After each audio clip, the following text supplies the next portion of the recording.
Hello my dear friends, welcome to our YouTube channel.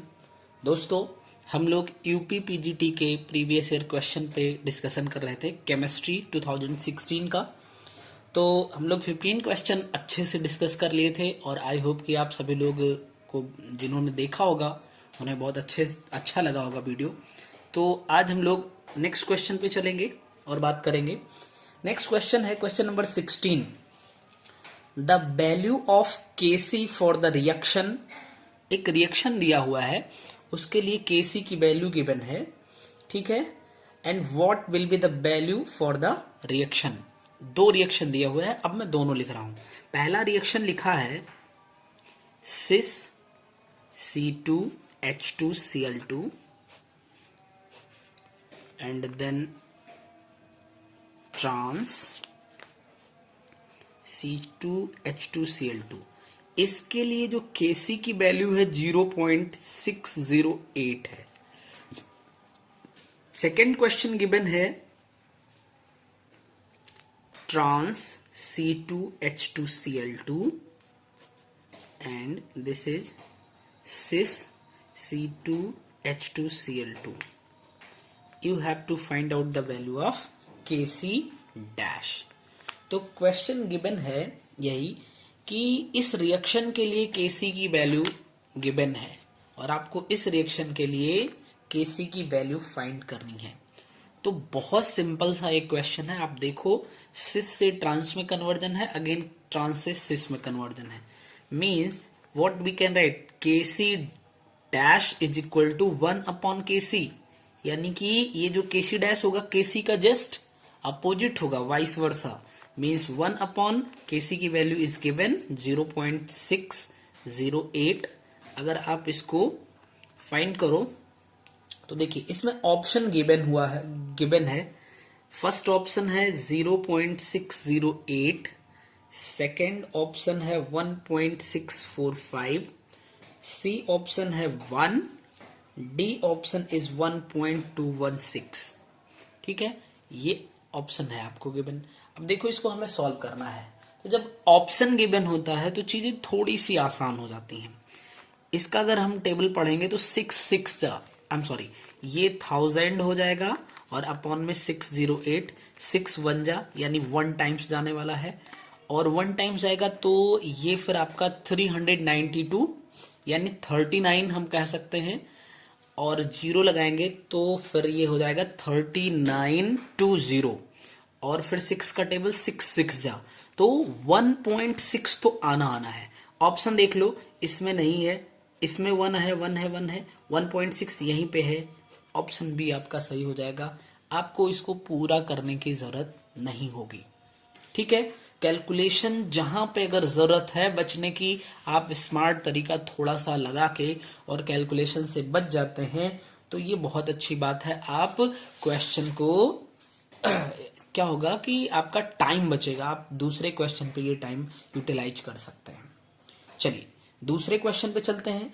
दूसरा question है the maximum number of electrons in an atom for which the sum of their principal and azimuthal quantum number equals to 3।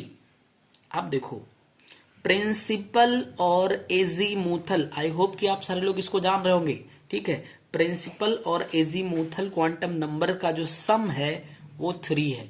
तो आपको find करना है कि total number of electron कितने हो सकते हैं जिनके लिए ये वैलिड हो। ठीक, सिंपल शब्दों में आप ये जानिए। तो एक चीज ये हो सकता है कि इसकी वैल्यू को हम 3 कर दें और इस समय 0 कर दें तो ये 3 हो जाएगा। दूसरा कर सकते हैं, इसको 2 कर दें और इसको 1 कर दें तब भी 3 हो जाएगा। अब अगर आपने इसको 1 किया, अब देखो 1 किया आपने, इसको 2 किया तो पॉसिबल ही नहीं है, ठीक है, क्योंकि फर्स्ट सेल में L इज इक्वल टू 2 का मतलब D, तो फर्स्ट सेल में डी ऑर्बिटल होता नहीं है, तो ये पॉसिबल नहीं है। केवल एक ये और दूसरा ये दो पॉसिबल कंडीशंस हैं। तो अब इन दो पॉसिबल कंडीशंस के लिए देखिए, इसका मतलब तो हो जाएगा आपका 3। एल की वैल्यू किस ऑर्बिटल के लिए 0 होती है, एस के लिए 0 होती है, ठीक है। और ये आप देखो तो 2 और एल की वैल्यू 1 किसके लिए होती है, पी के लिए। S में मैक्सिमम 2 इलेक्ट्रॉन, P में maximum 6 electron, means total number of electron कितने हो सकते हैं? 8 हो सकते हैं। यही आपका आंसर हो जाएगा। ठीक है, टोटल नंबर ऑफ इलेक्ट्रॉन आपको कैलकुलेट करना था, जिनके लिए N और L की जो वैल्यू का सम है वो 3 हो। तो आई होप कि आपको समझ आ गया होगा। चलिए अगले क्वेश्चन पे चलते हैं। Question number 18। क्वेश्चन नंबर 18 कह रहा है which is the correct decreasing order of stability for the following. अब देखो, आपको गिवन है स्ट्रक्चर कुछ ऐसे ही 1 2 3 एंड 4 स्ट्रक्चर आपको गिवन है और इनकी स्टेबिलिटी का ऑर्डर आपको फाइंड करना है। तो आप देखिए अगर इस पर्टिकुलर क्वेश्चन को सॉल्व करना है तो डायरेक्ट आप सॉल्व कर सकते हैं। कैसे? देखिएगा, ये क्वेश्चन ऑर्गेनिक केमिस्ट्री से है और यहां पे एक कॉन्सेप्ट है बायर्स स्ट्रेन थ्योरी। कुछ लोग इसको बेयर्स पढ़ रहे होंगे, ठीक है। तो बायर्स स्ट्रेन थ्योरी, तो आप समझिए पहले बायर्स स्ट्रेन थ्योरी से रिलेटेड कुछ चीजें। तो फर्स्ट थिंग, ये थ्योरी 1885 में आई। कब आई? 1885। ये नेम ही है साइंटिस्ट महोदय जो बेयर्स है या बायर्स जो भी आप कहें, ठीक। ये किस चीज से रिलेटेड थी? This is related to stability of cycloalkanes.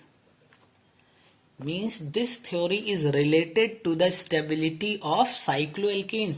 cycloalkane की stability से related थी।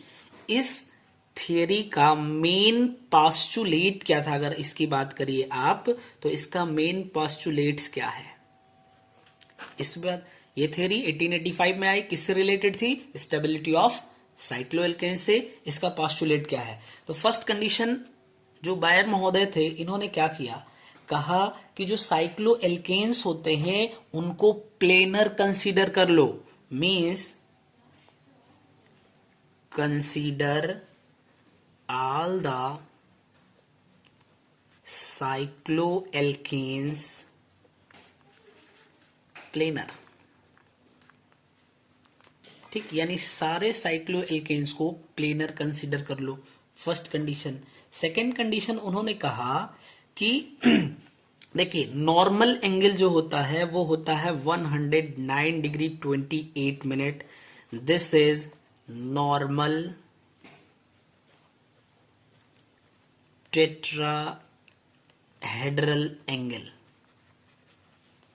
अब अगर इस एंगल से, ये जो नॉर्मल टेट्राहेड्रल एंगल है, इस एंगल से डेविएशन होता है तो उस डेविएशन को ही जितना होगा उसी को बोलेंगे एंगल स्ट्रेन। ठीक है, एंगल स्ट्रेन किसको बोलेंगे? The deviation of bond angle from normal tetrahedral angle, यानी जो बॉन्ड एंगल है उसका नॉर्मल टेट्राहेड्रल एंगल से जो डेविएशन होगा उसी को हम बोलेंगे एंगल स्ट्रेन। ठीक है, अब इसको अगर आप देखिए तो एक रिलेशन हम बता सकते हैं कि जो स्टेबिलिटी होती है, स्टेबिलिटी ऑफ रिंग, जो रिंग की स्टेबिलिटी होती है ये एंगल स्ट्रेन से इनवर्सली प्रोपोर्शनल होती है। मींस एंगल स्ट्रेन जितना ज्यादा होगा रिंग की स्टेबिलिटी उतनी कम होगी। अब अगर आपको पूछा जाए कि भैया एंगल स्ट्रेन को हम कैसे कैलकुलेट करेंगे, तो बड़ी सिंपल सी बात है। देखिए क्या करना है आपको, नॉर्मल एंगल से जितना डेविएशन हुआ, अब कितना हुआ ये जानना पड़ेगा। तो नॉर्मल एंगल में से जो एंगल है उसको आप हटा दीजिए तो ये डेविएशन पता चल जाएगा, और इसका हाफ कर दीजिए, इसी को बोलेंगे एंगल स्ट्रेन। ठीक है, आपको बात समझ में आ गई होगी।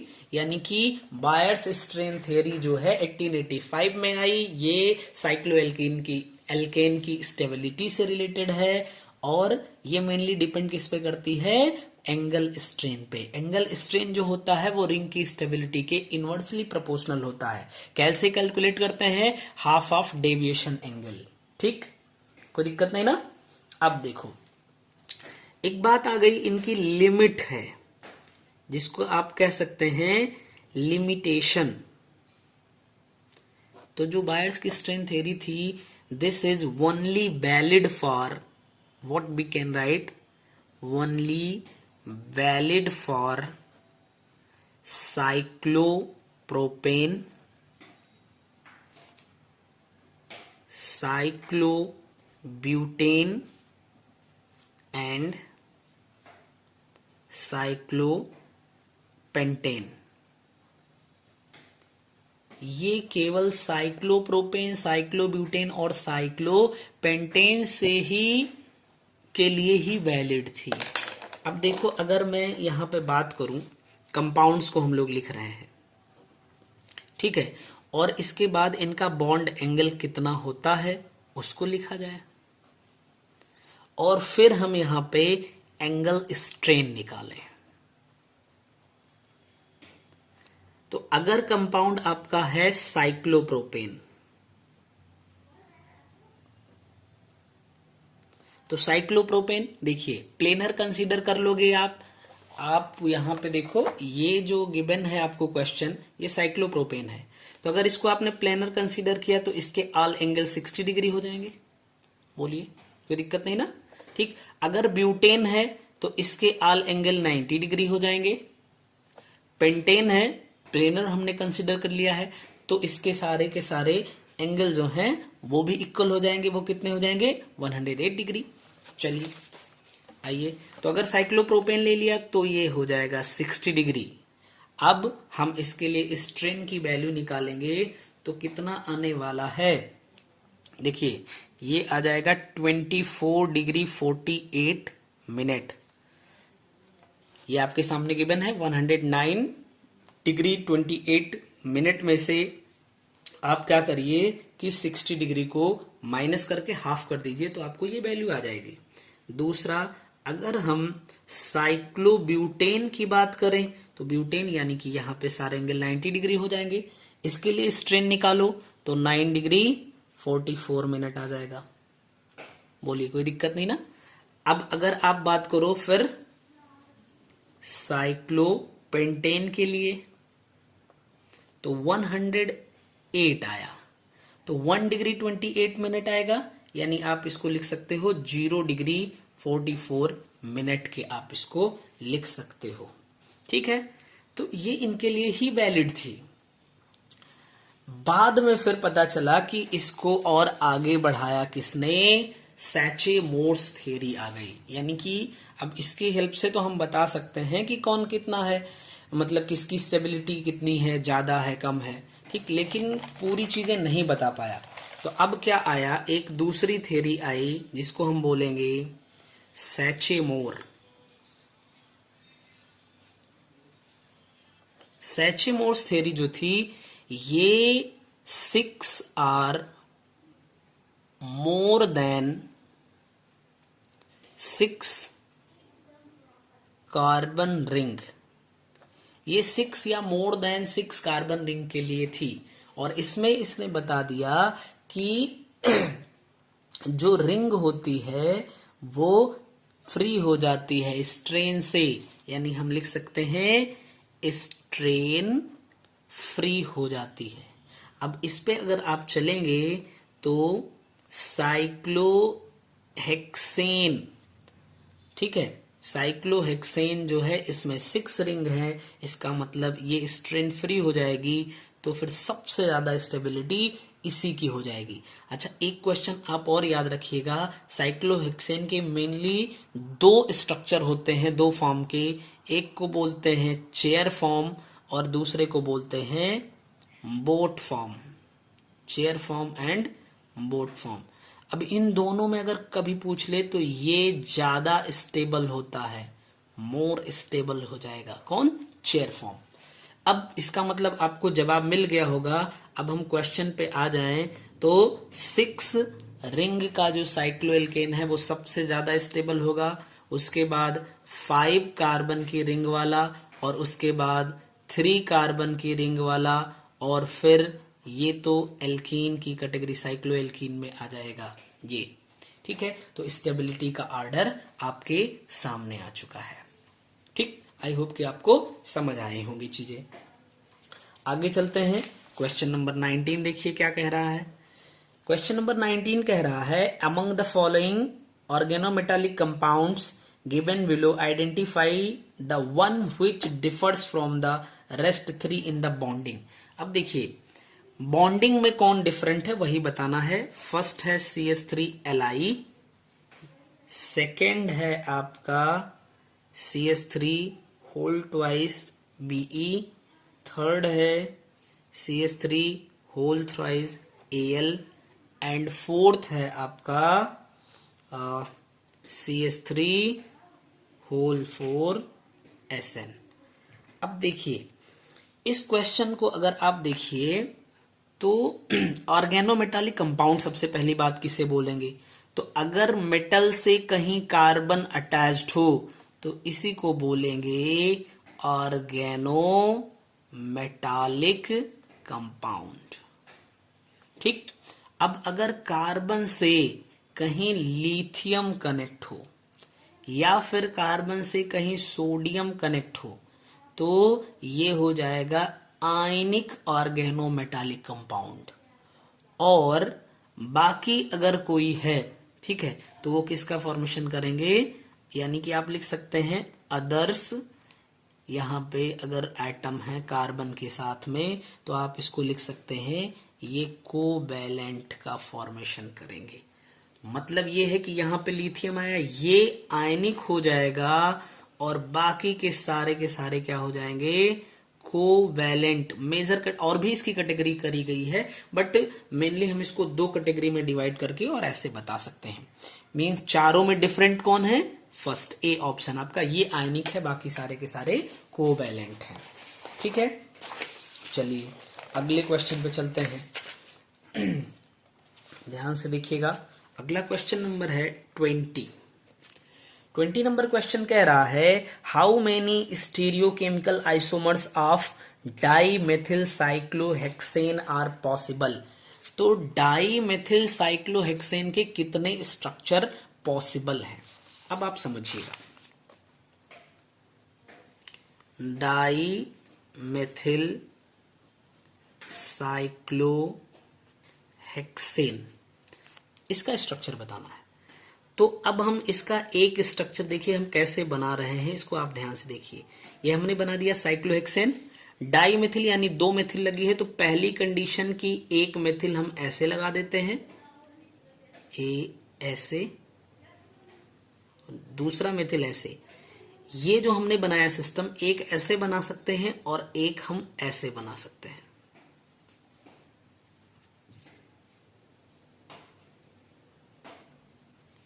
इसका मतलब है कि अगर इस टाइप का आपने बनाया तो मीन्स कि ये मेथिल जो है ये प्लेन के ऊपर है, और अगर ये बनाया आपने तो इसका मतलब ये प्लेन के नीचे है मेथिल, इस बात को ये रिप्रेजेंट करता है। तो ये दोनों के दोनों स्ट्रक्चर क्या हो जाएंगे, आइडेंटिकल हो जाएंगे, आइडेंटिकल। ठीक है ना, तो इसका मतलब एक स्ट्रक्चर तो ये हो गया, चाहे इसको लिख लो चाहे इसको लिख लो, जब दोनों आइडेंटिकल हैं तो इसको आप एक लिख सकते हो। दूसरा देखिए, यानी इसका नाम क्या है, ध्यान से देख लीजिएगा, इसका नाम है 1,2 डाईमेथिल साइक्लोएल्केन। अब मैं इसी में लिख दे रहा हूं, 2 बार हमें ना लिखना पड़े। 1 पोजीशन पे ये हो गया, 2 पोजीशन पे, चाहे यहां पे देख लो 1,2 डाईमेथिल साइक्लोहेक्सेन। इसी को हम इस तरीके से भी तो लिख सकते हैं, देखिएगा साइक्लोहेक्सेन हो गया, एक हम प्लेन के ऊपर कर देते हैं और एक हम प्लेन के नीचे कर देते हैं। और अगर आपने इसको ऐसे रखा और फिर यहाँ पे दूसरी कंडीशन आपको मिल सकती है ये प्लेन के नीचे और ये प्लेन के ऊपर। बोलिए, ठीक है ना। तो इसका मतलब एक ये स्ट्रक्चर हुआ और एक ये दोनों इन एंसियोमर हो जाएंगे, ठीक है, इन एंसियोमर्स। तो टोटल यहां पे कितने स्ट्रक्चर बने, एक यहां का, दो यहां का। तो 1,2 डाइमेथिल साइक्लोहेक्सेन के टोटल 3 स्ट्रक्चर हो गए। इसी को आप देखिए, डाइमेथिल साइक्लोएल्केन को एक तो हम लिख सकते 1,2 डाइमेथिल साइक्लोएल्केन, दूसरा हम इसको लिख सकते 1,3 डाइमेथिल साइक्लोहेक्सेन। 1,3 डाइमेथिल का मतलब आप समझिए, एक तो ये पोजीशन हो गई और ये, इसको हमने 1 कह लिया तो 2, एक इसको हम कह लेते हैं 3। बोलिए, कोई दिक्कत नहीं ना। तो जैसे ये वाला था वैसे ही ये भी होगा, यानी कि यहां पे ये 2 आइडेंटिकल हुए तो इसके भी 2 आइडेंटिकल हो जाएंगे। अब इसको बनाएंगे तो टाइम लगेगा, समझिएगा आप। और ठीक ऐसे ही 2 यहां पे मिले थे तो 2 यहां हो सकते, यानी कि यहां टोटल 3 स्ट्रक्चर मिले थे तो इसके भी टोटल 3 स्ट्रक्चर मिलेंगे। अब इसको एक और तरीके से हम कैसे लिख सकते हैं, देखिए 1,4 डाइमेथिल साइक्लोहेक्सेन, यानी डाइमेथिल साइक्लोहेक्सेन का ये एक और पॉसिबल कंडीशन है। 1,4 का मतलब क्या हुआ, एक तो ये हो सकता है, ये समझिए। अब चाहे ये प्लेन के ऊपर हो चाहे प्लेन के नीचे हो, बात एक ही है। और एक क्या हो सकता है, एक ये हो सकता है। एक प्लेन के ऊपर कर दिया और एक प्लेन के नीचे कर दिया, तो यानी यहां पे टोटल आपको 2 स्ट्रक्चर मिल जाएंगे। और अभी एक और कंडीशन है, वो क्या है, 1,1,1,1 डाइमेथिल साइक्लोहेक्सेन, ठीक है। अब देखो 1,1 डाइमेथिल का मतलब क्या हुआ, एक ही पोजीशन पे, यानी इधर भी इधर भी, चाहे प्लेन के ऊपर हो चाहे प्लेन के नीचे हो, कोई दिक्कत नहीं है। तो यहां पे 1 स्ट्रक्चर हो जाएगा। टोटल काउंट कर लो आप, देखो 3 + 3 + 2 + 1। इसका मतलब अगर हम टोटल आइसोमर्स की बात करें, टोटल की, तो 3 + 3 + 2 + 1 मीन्स टोटल 9 आइसोमर्स यहां पे आ जाएंगे और यही आपका सही आंसर हो जाएगा। टोटल 9 आइसोमर्स होंगे और यही आपका सही आंसर होगा। इसका मतलब आप समझिए अब दोबारा से कहीं क्वेश्चन आएगा अगर आइसोमर फाइंड करने के लिए इस टाइप में, तो उम्मीद है कि आप लोग बहुत अच्छे से तुरंत के तुरंत सॉल्व कर ले जाएंगे। इसलिए मैंने कोशिश करी है कि इसका पूरा एक एक चीज बताया जाए। तो आज हम लोगों ने 20 क्वेश्चन तक देखा, वीडियो बहुत लंबा हो जाएगा तो इसको यहीं पे रोकते हैं। फिर आगे से 21 नंबर क्वेश्चन से हम लोग अगले वीडियो में बात करेंगे, ठीक है। आप सभी लोग चैनल पे अगर नए हैं कोई तो आप सब्सक्राइब कर लीजिए, बेल आइकॉन को क्लिक कर लीजिए और अपनी तैयारी बहुत अच्छे से करते रहिए। फिर मिलते हैं, थैंक यू।